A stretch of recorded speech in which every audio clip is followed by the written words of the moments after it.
آج جو ہمارا ٹاپک ہوگا، بلکہ ٹاپکس ہوں گے بہت، وہ بھی امپورٹنٹ ہیں، اور نماز شروع کرنے سے پہلے، نماز کی طرف آنے سے پہلے ان ٹاپکس پہ بات کرنا اور ان کو جاننا اور ان کا علم حاصل کرنا بہت ضروری ہے، جس میں ہے نماز کی طہارت۔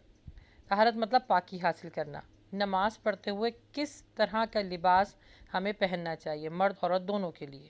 پھر نماز کے لیے جب آپ کھڑے ہوتے ہیں تو قبلہ رخ کرنا کتنا ضروری ہے، اور پھر اس کے بعد باجماعت نماز ادا کرنے کی کتنی اہمیت ہے، اور نماز کے متعلق اور پھر مسجد کے متعلق کچھ اہم انفارمیشن جس کو جاننا بہت ضروری ہے، انشاءاللہ اس ویڈیو میں آپ کے ساتھ شیئر کریں گے۔ تو جی شروع کرتے ہیں کہ نماز میں طہارت کی امپورٹنس کیا ہے اور اس کو کس طرح حاصل کیا جاتا ہے، یعنی پاکی کس طرح حاصل کی جاتی ہے۔ طہارت کے لغوی معنی ہیں پاک ہونا، اور شریعت میں ہر قسم کی گندگی اور ناپاکی سے پاکی حاصل کرنے کو طہارت کہتے ہیں۔ پاکی اسلامی تعلیمات کا ایک اہم شعبہ ہے، جس کا دائرہ صرف نماز اور عبادت تک ہی محدود نہیں، بلکہ زندگی کے ہر شعبے میں، شب و روز کی ہر نقل و حرکت میں اس کی اہمیت بہت زیادہ ہمیں ملتی ہے۔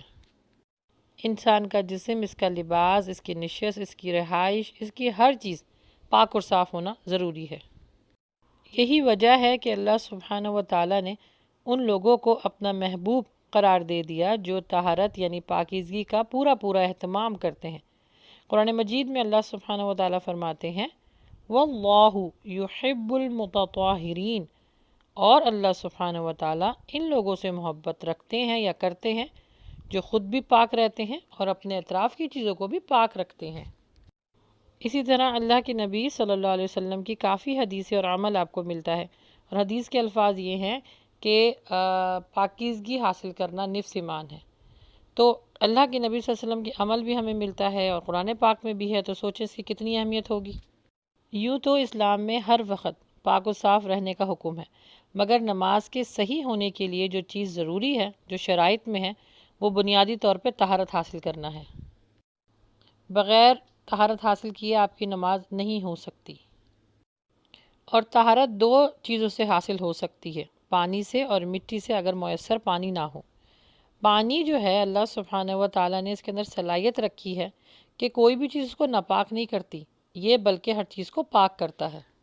یہ اس کے بعد آنے والی ویڈیو ضرور دیکھیے گا، کیونکہ اس کے اندر ہم آپ کو وضو کا، تیمم کا طریقہ انشاءاللہ سکھائیں گے۔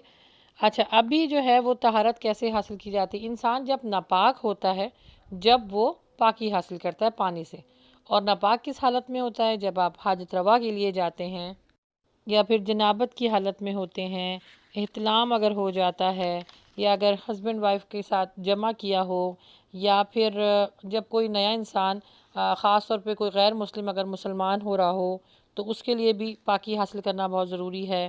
پھر دوسرا، حیض اور نفاس کی جو خواتین ہوتی ہیں، اپنی ناپاکی کو دور کرنے کے لیے ان کو بھی طہارت حاصل کرنے کے لیے پانی کا استعمال کرنا ضروری ہے۔ اچھا، اب یہ جان لیتے ہیں کہ نماز میں مرد اور عورت کا لباس کیسا ہونا چاہیے۔ اللہ سبحانہ و تعالیٰ نے انسان کو لباس جیسی ایک نعمت عطا کی ہے، جو آپ کی ستر پوشی کرتی ہے۔ اب نماز میں اگر اس ستر پوشی کا خیال نہ کیا جائے تو آپ کی نماز سرے سے ہوگی نہیں۔ اسی لیے اللہ سبحانہ و تعالیٰ نے قرآن مجید میں فرمایا ہے سورہ الاعراف میں کہ اے آدم کے بیٹوں، ہم نے تمہارے لیے لباس اتارا ہے جو تمہاری شرمگاہوں کو چھپاتا ہے اور وسیلہ زینت بھی ہے، اور پرہیزگاری کا لباس ہی بہترین لباس ہے۔ یعنی پرہیزگاری کا مطلب یہ ہے کہ آپ جب نماز میں کھڑے ہوتے ہیں تو اپنی ستر پوشی کے لیے آپ لباس کو پہنتے ہیں۔ لباس کو پہن کر ستر پوشی کرنے کا مطلب یہ ہے کہ خواتین جو ہوتی ہیں وہ سر سے لے کے پاؤں تک اپنے آپ کو ڈھانکیں گی، یہ ان کا لباس ہے، اور مردوں کا یہ ہے کہ وہ ناف سے لے کے اور گھٹنوں تک کی شرمگاہوں کو ڈھانکیں گے، اور ایک اپنے کاندھوں پہ بھی چادر لیں گے۔ یہ تو اس زمانے کا جو ہے لباس ہے جب اللہ کے نبی صلی اللہ علیہ وسلم کے پاس قلت ہوا کرتی تھی کپڑوں کی۔ تو خواتین کے لیے یہ ہے کہ اپنی شرمگاہوں کو ڈھانکیں گی۔ مردوں کے لیے بھی یہی ہے، کوئی اتنا باریک کپڑا یا اتنا چست کپڑا پہن کے نماز نہ پڑھے کہ اس میں نماز پڑھنے میں آپ کو دقت محسوس ہو۔ خاص طور پہ خواتین، باریک کپڑا پہن کے اگر آپ نماز پڑھیں گی تو آپ کی نماز سرے سے ہوگی نہیں۔ دوپٹے کے بغیر عورتوں کی نماز قبول ہوتی ہی نہیں، یہ اللہ کے نبی صلی اللہ علیہ وسلم کی حدیث ہے۔ سوائے چہرے اور ہاتھ کو آپ کھول سکتی ہیں، اور ایک لمبی سی چادر ہو جو آپ کے سر سے لے کے پاؤں تک کو چھپا لے۔ دوسرا یہ کہ بالوں کا جوڑا بنا کر مردوں کے لیے اسپیشلی منع ہے، خواتین ہلکا سا جوڑا یا چٹیاں لپیٹ سکتی ہیں۔ پھر سادہ لباس ہونا چاہیے نماز پڑھتے وقت، نماز کا خیال رکھنا چاہیے کہ کوئی اتنے بھڑکیلے یا اتنے چمکیلے کپڑے نہ ہو کہ آپ کا جو ذہن ہے یا آپ کا جو خیال ہے وہ ان کپڑوں پر جائے بجائے نماز کے، کیونکہ نماز میں خوشی اور خضوع کا اختیار کرنا بہت ضروری ہے۔ اچھا، اس کے بعد ہے قبلہ اور نماز، یعنی نماز کے لیے قبلہ رخ ہونا ضروری ہے، خاص طور پہ جب آپ فرائض کی ادائیگی کریں۔ فرض نماز اللہ کے نبی صلی اللہ علیہ وسلم اپنی سواری سے اتر کے قبلہ رخ ہو کر کھڑے ہو کر پڑھتے تھے، کیونکہ اللہ کے نبی صلی اللہ علیہ وسلم کی حدیثیں بھی ہیں، اور قرآن مجید میں سورہ بقرہ میں اللہ سبحانہ وتعالیٰ فرماتے ہیں وَحَيْثُ مَا كُنْتُمْ فَوَلُّوا وَجُوهَكُمْ شَطْرَهُ، جہاں بھی تم ہو اپنا چہرہ مسجد الحرام کی طرف پھیر لو۔ اب ہے نماز کو باجماعت ادا کرنے کے کتنے فوائد ہیں اور کتنی اہمیت ہے، کیونکہ اللہ سبحانہ وتعالیٰ قرآن مجید میں فرماتے ہیں وَأَقِيمُوا الصَّلَاةَ وَآتُوا الزَّكَاةَ وَارْكَعُوا مَعَ الرَّاكِعِينَ، نماز قائم کرو، زکوٰۃ ادا کرو اور رکوع کرنے والوں کے ساتھ رکوع کرو۔ سالفین فرماتے ہیں کہ یہ آیت باجماعت نماز ادا کرنے کے لیے ہے۔ بعض جماعت نماز ادا کرنا ہر شخص پر واجب ہے جو قدرت رکھتا ہو اور اذان کی آواز سنتا ہو۔ باجماعت نماز کی فضیلت اللہ کے نبی صلی اللہ علیہ وسلم نے فرمائی ہے کہ باجماعت نماز اکیلے نماز پڑھنے سے 27 درجے زیادہ فضیلت رکھتی ہے۔